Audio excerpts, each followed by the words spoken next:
Americans are being kept in the dark about how and why they're being followed by the nation's security agency. A civil liberties group in the U.S. asked the FBI to spell out what techniques it's using when it tracks citizens. But as Ganesh Chikan explains, the reply raised more questions than answers. Everybody knows that the FBI uses all sorts of tracking devices on cars, cell phones, and whatnot, everything that can carry GPS. The American Civil Liberties Union filed a request under the Freedom of Information Act asking for the Justice Department to reveal the FBI's guidelines, their internal memos as to how and under what circumstances they track people.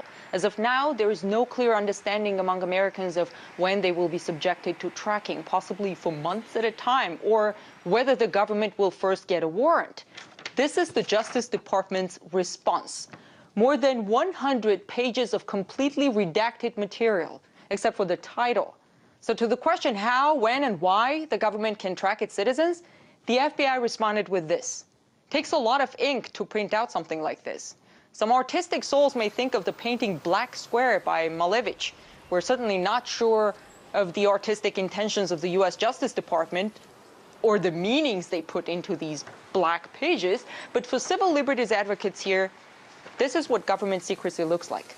Actually, it was last month when President Obama signed a bill that essentially allows the government to spy on anyone they want under some kind of a general warrant as opposed to an individual warrant. In other words, it allows the National Security Agency to vacuum up as much private communication as possible with something like a promise on the authorities' part to be really careful about when and how they look at it.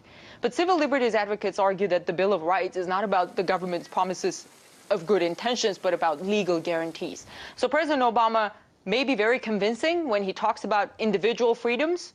We heard the words in his inaugural speech this Monday. But here is the FBI version of that freedom.